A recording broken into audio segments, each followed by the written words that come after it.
So how effective do you think the efforts of Save the Chimps have been in reducing the amount of chimps captive in inhumane conditions in the United States? Very significant. So, in fact, when Dr. Noon founded the sanctuary, our first residents were 21 chimps, formerly used by the Air Force for NASA space exploration research. And shortly after that, less than a year after we had those first 21 residents, the Colston Foundation, which is a now defunct laboratory, reached out to Dr. Noon, our founder, and asked if she could take on 366 more chimps. And she said yes. Taking on those chimps reduced the number of chimps in research by 20%. So I would say it's pretty significant. And since then, we've been advocates for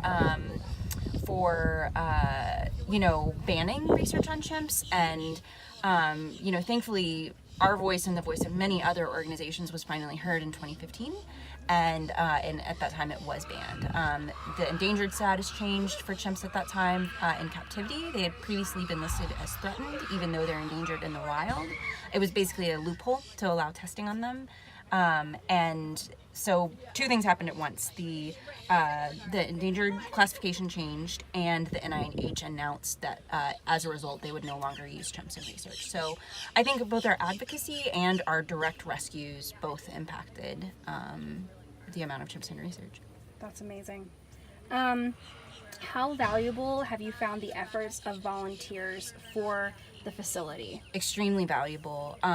Every volunteer frees up staff time to do important work, and every day is different. You could have a sick chimp one day who needs specialized care. You could have several, it's 250 chimps here, and it's an aging population. Many of them are elderly, and many of them still bear the impacts of being in research.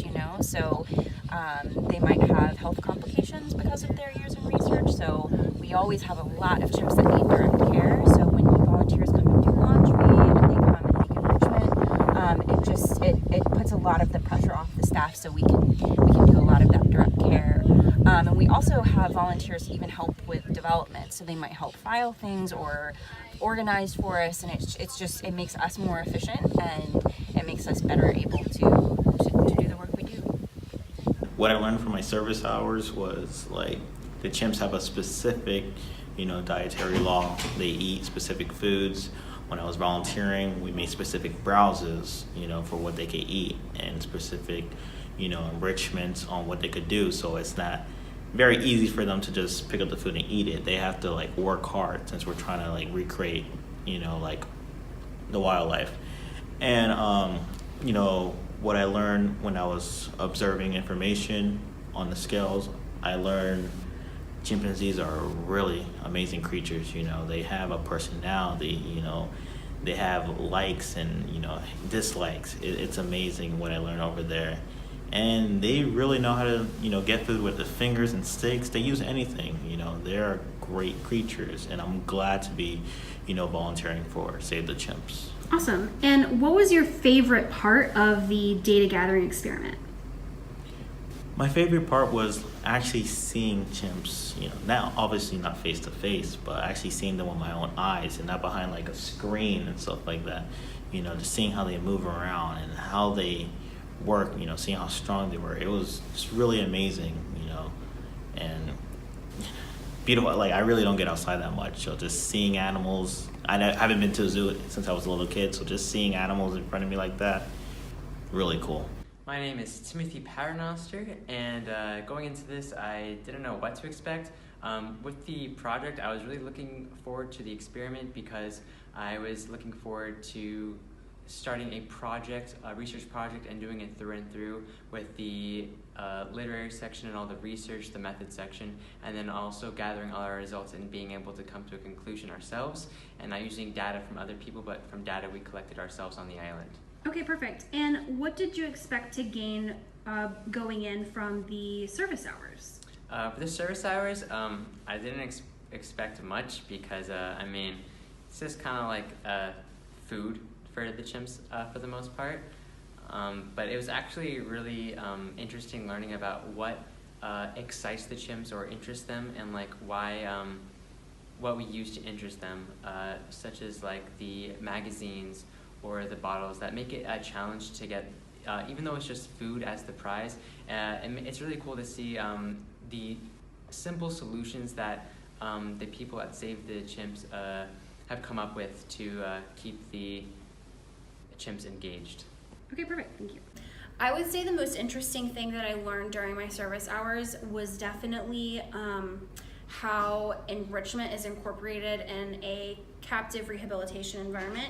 I've experienced enrichment in environments for people, and it was really fascinating for me to see how some similar methods of engaging in the environment were incorporated for the animals. Okay, and can you tell us the most memorable moment you've had working there? It was actually on my tour of the facility when we first went, and there was a chimp named, I think his name was William. I think his name is Willie or William. Anyway, he is obsessed with people's tummies. So the whole time that our group was standing around his enclosure, he was like patting his tummy and like basically asking everyone in the audience to like show him their tummy, and it was just really funny. And he was we learned that he's really obsessed with them because some people have belly button rings or tattoos, or everybody's tummy is different, which is something we don't really think about, but he was really invested in everyone's stomachs, so that was really funny. My name is Rachel Dowell, and I'm currently putting together a family tree for one of the chimps at the sanctuary. And the hope is that that will eventually help the sanctuary to identify genetic diseases preemptively for the chimpanzees. That's awesome. And could you tell us what your favorite part of that project has been? For me, it's getting to learn about the chimps and learn how to put together a presentation like this, while also feeling like I'm doing something useful. It's not just another school project, it's something that's really going to help these animals and help the sanctuary. Well, I've learned a lot about the history of these chimps in the sanctuary, and also I've had to do a lot of organization of data and putting together this project for professional use, and I think that has been a very valuable and helpful experience. Awesome, thank you.